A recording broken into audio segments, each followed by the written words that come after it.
네, 우리 옆에 있는 지체들과 인사해볼까요? 샬롬! 샬롬! 한 번 더 인사해봅시다. 튼튼하게 쌓아갑시다. 튼튼하게 쌓아갑시다. 우리 매일 예수님 닮아갑시다.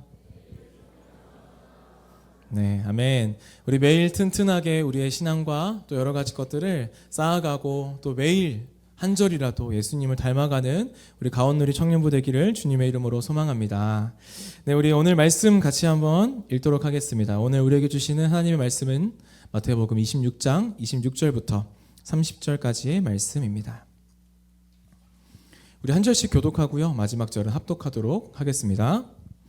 그들이 먹을 때에 예수께서 떡을 가지사 축복하시고 떼어 제자들에게 주시며 이르시되 받아서 먹으라 이것은 내 몸이니라 하시고 이르시되 너희가 다 이것을 마시라 이것은 죄사함을 얻게 하려고 많은 사람을 위하여 흘리는 바 나의 피 곧 언약의 피니라. 너희에게 이르노니 내가 포도나무에서 난 것을 이제부터 내 아버지의 나라에서 새 것으로 너희와 함께 마시는 날까지 마시지 아니하리라 하시니라. 함께 읽겠습니다. 이에 그들이 찬미하고 감람산으로 나아가니라. 아멘. 네, 우리 오늘 말씀은 한 이야기로 시작해 보려고 합니다. 어떤 사람이 자신이 다 가지고 있는 모든 돈을, 재산을 털어서 대서양을 건너는 배편을 샀다고 해요. 그래서 이미 자기가 가진 모든 돈을 털어서 배표를 샀기 때문에 이 며칠간의 여행을 위해서 빵과 또 치즈 몇 조각을 미리 준비해서 여행을 이제 떠나게 되었습니다. 그 사람을 제외한 배 안의 모든 사람들이요, 매일 그 배 안에 있는 식당에 모여서 뷔페식으로 막 식사를 즐기는 걸 보았지만 그는 자신에게 그러한 식사가 허락되지 않은 줄로 알고 미리 챙겨온 그 빵과 치즈를 조금씩 나눠서 몇 날 며칠을 이렇게 겨우겨우 버텼다라는 것입니다. 근데 이 배가 목적지에 거의 도착할 즈음에요. 그는 이제 조심스럽게 식당 직원에게 이렇게 물어봤대요. 아, 혹시 이 식사는 별도로 돈을 내야 되나요? 라고 이렇게 물어봤다고 합니다. 그러자 직원이 무엇이라고 대답했을까요? 놀란 얼굴로 이렇게 대답했대요. 아니요, 손님, 이 식사는 이미 배표에 포함되어 있습니다. 지금까지 못 드신 거예요? 라고 이렇게 되물어봤대요. 충격이었겠죠. 이미 지불된 값, 이미 그에게 허락된 식탁, 그런데도 그는 그 식탁을 누리지 못한 것입니다.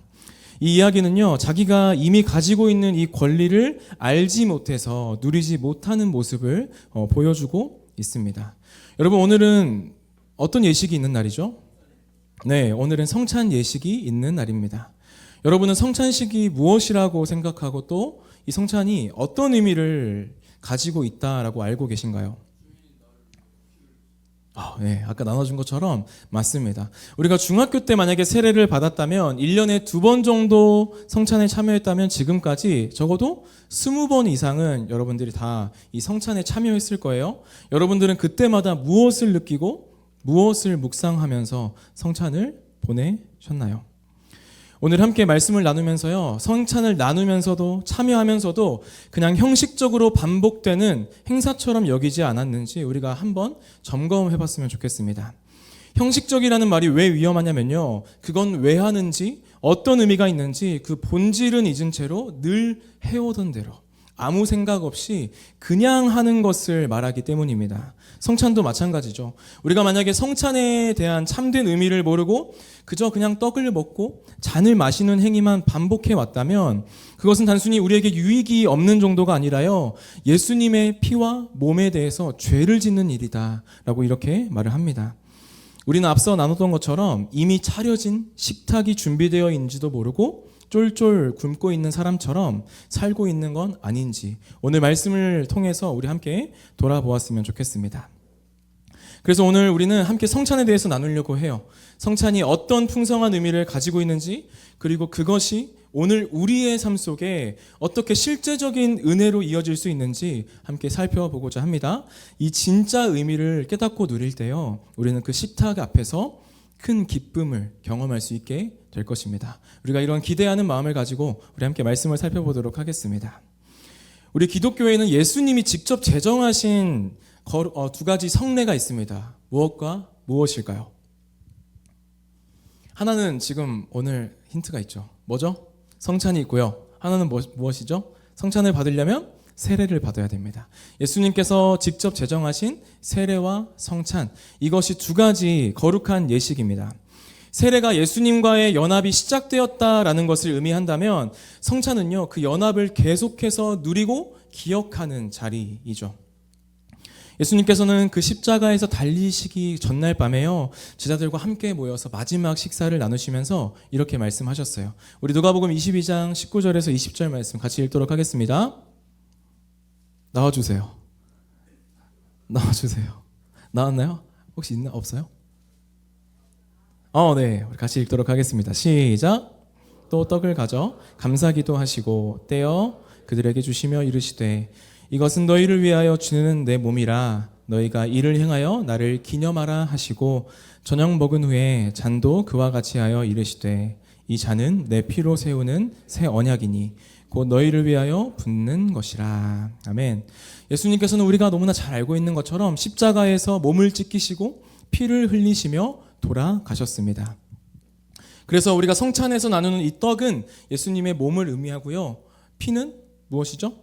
포도주는 무엇이죠? 예수님의 흘리신 피를 의미합니다. 그래서 예수님은 제자들에게 떡과 잔을 나누어 주시면서 너희들이 이것을 먹고 마실 때마다 나를 기념해 라고 이렇게 말씀하셨습니다. 그런데 여기서 한 가지 질문이 생기는데요. 이것은 내 몸이다, 내 피다 라고 하신 예수님의 말씀은 단순한 비유일까요? 아니면 어떤 실제적인 의미를 가지고 있을까요? 맞습니다. 네, 우리가 그 답을 한번 찾아보려고 하는데요. 이 교회의 역사 속에서요, 이 말씀을 어떻게 이해해야 할지를 두고 다양한 견해들이 있었어요. 첫 번째는 이 떡과 포도주가 실제로 예수님의 몸과 피로 변화된다고 믿은 거예요. 이거는 로마 카톨릭의 주장인데요. 떡이 더 이상 떡이 아니라 예수님의 진짜 살로 변했다고 믿는 것입니다. 겉보기에는 여전히 떡이지만 그게 뭐라고 믿는 거예요? 예수님의 살, 진짜 예수님의 살이라고 믿는 거예요. 그런데 이 주장에는 어떤 문제가 있을까요? 떡과 포도주 자체가 예수님의 몸과 피라고 믿다 보니까 어떻게 되는 거예요?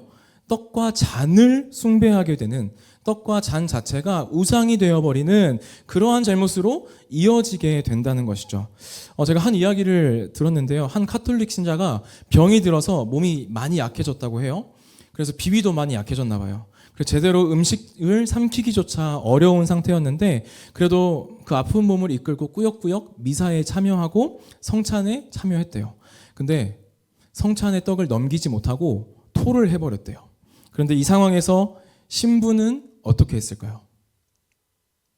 그 신자가 토한 떡을 이렇게 모아서요, 자기가 대신 먹었다고 합니다. 왜 이런 일이 일어나죠? 떡과 잔 자체가 예수님의 피와 살이라고 믿으니까 그 떡이 우상이 되어 버린 것이죠.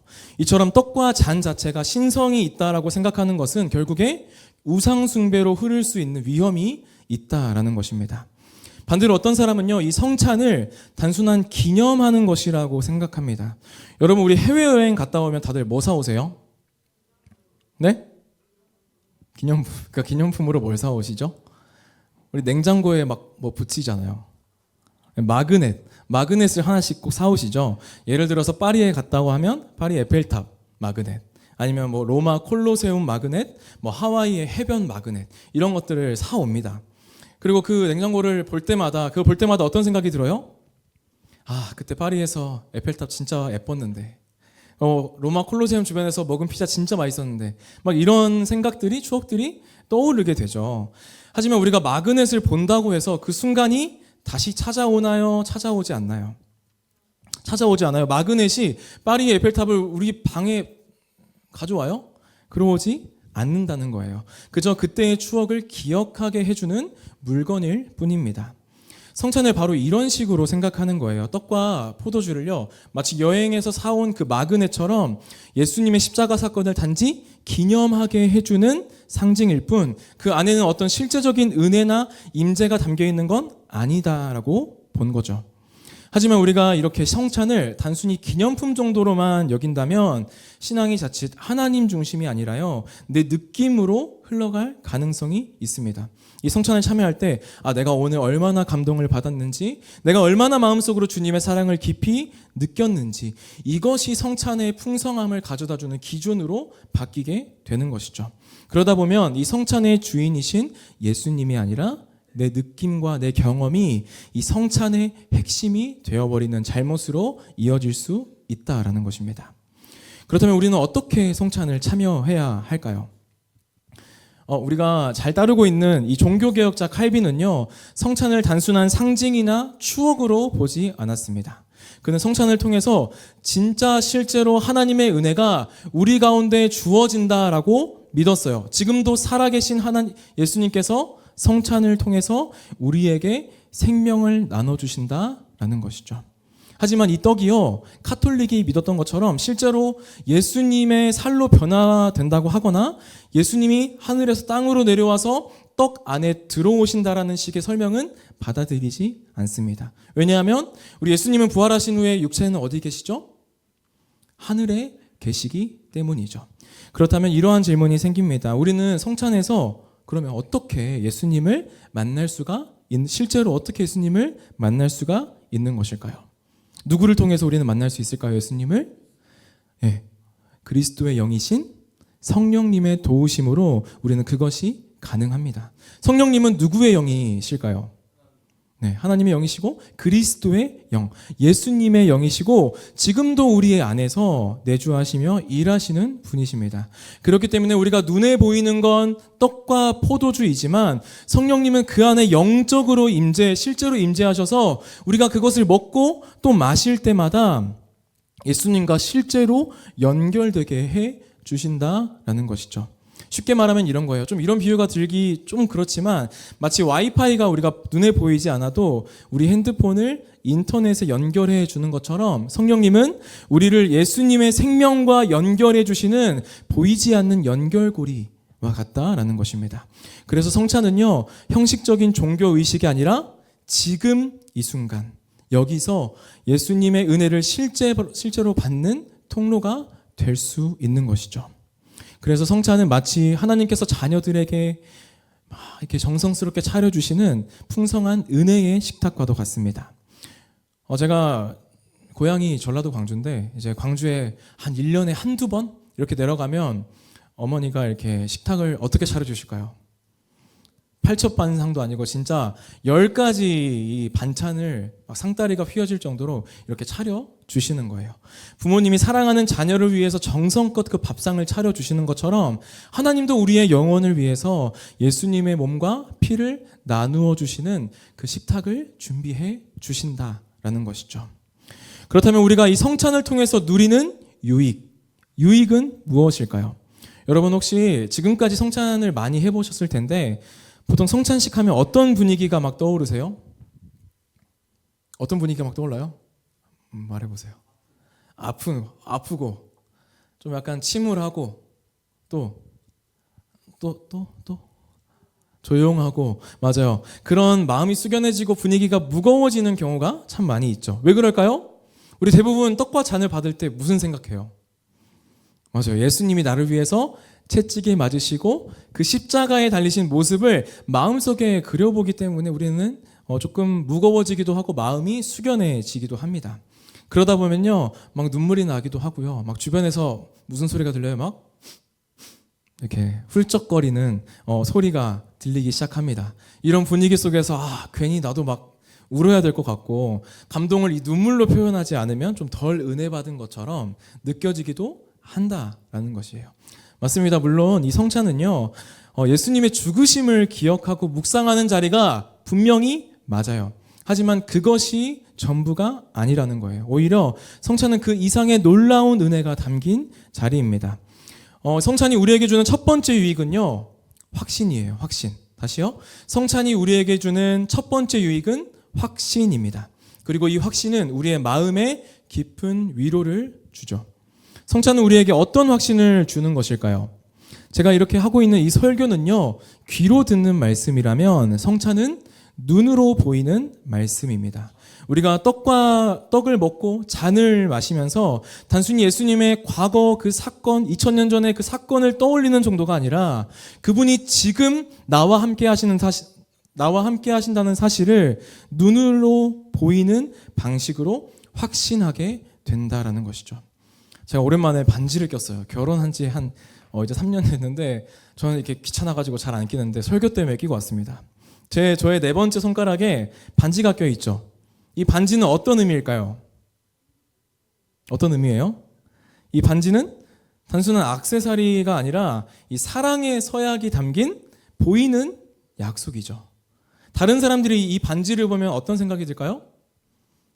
아, 저 사람은 뭐 했구나? 결혼했구나. 사랑하는 사람이 있구나. 라는 이러한 생각이 듭니다. 또 저도 이 반지를 가끔 보다 보면 어떤 생각이 들까요? 아, 맞다. 나 결혼했지. 예. 뭐 평소에도 안 하는 건 아니지만 한 번도 이렇게 반지를 보면서 나 진짜 결혼했지. 라는 이러한 생각을 다시금 확인하게 된다는 것이죠. 예. 너무 그런가요? 오케이. 성찬도 이와 비슷하다는 거예요. 우리가 눈에 보이는 그 떡과 잔을 받을 때마다요. 아, 맞다. 나 하나님의 자녀지. 나 예수님과 하나된 연합된 관계지.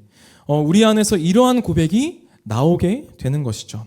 비록 요즘에 내가 막 죄책감에 눌려 있거나 좀 하나님과 멀어져 있거나 신앙이 흔들리고 믿음이 작아져 있다라는 생각이 들지라도 하나님은 이 식탁을 통해서 우리에게 다시 한번 말씀해 주시는 것이죠. 나는 너를 잊지 않았다. 너는 나와 여전히 하나다. 너는 여전히 나의 자녀다. 나는 너를 절대 버리지 않는다. 이러한 확신이 우리에게 진정한 위로를 가져다 주는 것입니다. 이것이 성찬이 우리에게 주는 첫 번째 유익입니다. 성찬이 우리에게 주는 두 번째 유익은요, 성장이에요. 성장. 원래 식탁은 원래 기쁜 자리인가요? 슬픈 자리인가요? 네, 우리 보통 가족들과 밥 먹으면 보통 슬프지 않고 기쁘잖아요. 그렇죠? 네, 식사는 보통 기쁜 자리입니다. 배고픈 사람이 밥을 먹고 힘을 얻는 것처럼 성찬은 우리의 영혼이 은혜로 힘을 얻는 자리라는 거예요. 단순히 우리가 배를 채우는 밥상이 아니라요, 우리의 영혼을 자라게 하는 생명의 식탁입니다. 돌아보면 예수님께서도 사역을 하실 때 이 제자들과 많은 식사 자리를 가지셨어요. 특별히 우리 부활하신 후에 예수님은 누구를 만나셨어요? 네, 베드로를 3번이나 배신했다는 그 절망감으로 일상으로 돌아간 베드로에게 아침 식사를 차려 주셨어요. 그리고 그 식탁은 위로의 자리이자 회복과 또 사명을 새롭게 받는 그러한 자리였습니다. 예수님은 베드로의 실패와 잘못을 질책하지 않으시고 조용하게 그 조반을 준비하시면서 내 양을 먹이라 라는 말씀으로 다시 베드로를 일으키시고 사명을 맡기셨던 것이죠. 그 날의 아침 식사는요, 단순한 끼니를 채워주시는 정도가 아니라 무너졌던 그 한 사람의 제자의 영혼을 일으키는 은혜의 식탁이었던 것입니다. 성찬도 마찬가지예요. 지금도 하나님은 우리를 위해서 이 거룩한 식탁, 성찬을 이렇게 차려주시고 우리를 부르고 계셔요. 지친 우리의 영혼을 위해서 준비된 하늘의 집밥이죠. 우리는 이 식탁에서 단순히 예수님을 기억하는 데 그치지 않고요, 성령님을 통해서 예수님의 몸과 피에 실제로 참여하게 되고요, 그 은혜로 먹고 마시면서 우리가 다시금 이 세상에 살아갈 힘과 믿음의 성장을 경험하게 되는 것입니다. 또 이 식탁은 혼자만을 위한 자리가 아닙니다. 여러분 한번 옆에 있는 지체들의 얼굴을 보시겠어요? 네. 우리 이 성찬은요, 혼자만의 자리가 아니에요. 우리 가족을 또 다른 말로 뭐라고 하죠? 네, 식구. 식구는 무슨 뜻이에요? 밥식이잖아요. 밥을 같이 먹는 사람들이라는 뜻이에요. 서로 다른 삶을 우리가 살아가지만 우리가 모인 우리가 이 떡과 잔 앞에서 하나가 되는 것입니다. 우리는 한 주님을 먹고 한 믿음을 고백하고 한 몸을 이루는 공동체를 이루어 나가는 것이죠. 여러분 아름답지 않습니까? 이 놀라운 소식이요. 네, 성찬은 개인의 은혜를 넘어서요, 이 공동체 안에서의 연합과 회복을 누리게 하는 것입니다. 우리가 마치 매일 아침에 가족들이 함께 모여서 밥을 먹듯이 성찬은 하나님 아버지의 집에 모인 자녀들이 함께 먹는 그러한 밥상입니다. 그래서 우리는 밥을 함께 먹는 식구인 것이죠. 우리의 삶이 지치고 또 때로는 헛헛해질 때 이 식탁에서 다시금 힘을 얻는 것입니다. 그런데 여러분, 아직 세례를 받지 않아서 성찬에 참여하지 못하는 지체들도 아마 계실 거라고 생각해요. 떡과 잔을 받지 않고 지켜보기만 하게 되실 텐데 어떤 분들은 마음속에 이 시간은 나랑 전혀 상관없는 시간이라고 생각이 들 수도 있을 것 같아요. 하지만 이 성찬은요, 지켜보시는 여러분에게도 하나님이 주시는 은혜의 시간이 될 수 있습니다. 우리 아까 말씀드렸던 것처럼 이 성찬은요, 눈에 보이는 복음이에요. 떡은 찢기신 몸을, 잔은 흘리신 피를 보여줍니다. 세례를 받지 않았더라도 그 모습을 통해서 예수님의 사랑과 희생을 깊이 느낄 수가 있는 것이죠. 또한 이 시간은 나 자신을 돌아볼 수 있는 기회가 될 거예요. 혹시 이렇게 성찬의 모습을 이렇게 쭉 지켜보시면서 나도 저 은혜의 자리에 들어가고 싶다라는 그러한 마음이 드시면요, 그건 하나님이 주시는 사인입니다. 학습을 받으시고 또 그리스도와의 연합의 시작인 세례를 또 함께 받으시는 그러한 도전이 생기는 그러한 성찬의 시간이 되시기를 소망합니다. 네, 이제 말씀을 정리하겠습니다. 여러분, 우리 오늘 말씀을 통해서 여러분 성찬에 참여할 준비가 되셨습니까? 하나님께서 차려주신 그 하늘 식탁, 그 풍성하고 배부름의 식탁 가운데 여러분 참여할 준비가 되셨습니까? 아멘으로 한번 화답해 볼까요? 되셨다면 우리 한번 여러분 그 식탁에 참여할 준비가 되셨습니까? 네, 아멘. 처음에 이야기했던 사람 기억나시죠? 전 재산을 털어서 배표를 샀지만 식사가 포함된 줄 몰라서 며칠을 빵과 치즈만 먹으면서 버틴 그 사람이요. 사실은 누릴 수 있었던 건데 그걸 몰라서 굶었던 거예요. 혹시 우리도 비슷하지 않았을까요? 성찬에 여러 번 참여했지만 그 안에 담긴 진짜 의미를 모르고 그냥 예식처럼 지나쳐 온 적은 없는지 우리가 다시 한번 돌아보고 또 이번 성찬을 정말 더 기대하는 마음으로 결단했으면 좋겠습니다. 그리고 내일부터 어떤 주간이 다가오나요? 고난주간이 다가옵니다. 예수님의 고난을 기억하고 또 십자가 앞에 서는 건 아주 중요한 일입니다. 하지만 우리가 그 고난을 묵상하는 것, 기억하는 것에서만 멈추면 안 된다는 거예요. 결국 그 고난이 어디로 연결되었기 때문입니까? 부활과 생명으로 이어졌기 때문입니다. 성찬도 마찬가지입니다. 단지 숙연하게 지나가는 자리가 아니라 예수님의 사랑과 생명을 진짜로 지금 여기서 누리는 자리입니다. 단순한 기념도 아니고요. 실제로 예수님의 몸과 피가 이곳에 있는 것도 아니지만 하나님은 지금도 성령님을 통해서 우리를 만나주시고 우리에게 힘과 위로를 주시는 실제 시간으로 만들어 주실 줄 믿습니다. 그러니 오늘 그리고 또 다가올 이 고난주간에 단지 고개 숙이고 슬퍼하는 사람으로만 남지 않았으면 좋겠어요. 오히려 부활의 생명을 바라보고 하나님이 주시는 그 은혜와 기쁨을 마음껏 충만하게 풍성하게 배부르게 누리는 우리 모두가 되기를 주님의 이름으로 소망합니다. 여러분, 하나님은 지금도 그 식탁을 우리 앞에 차려놓고 기다리고 계십니다. 이제 믿음으로 그 풍성한 은혜의 식탁 가운데 성찬 예식을 진행하도록 하겠습니다.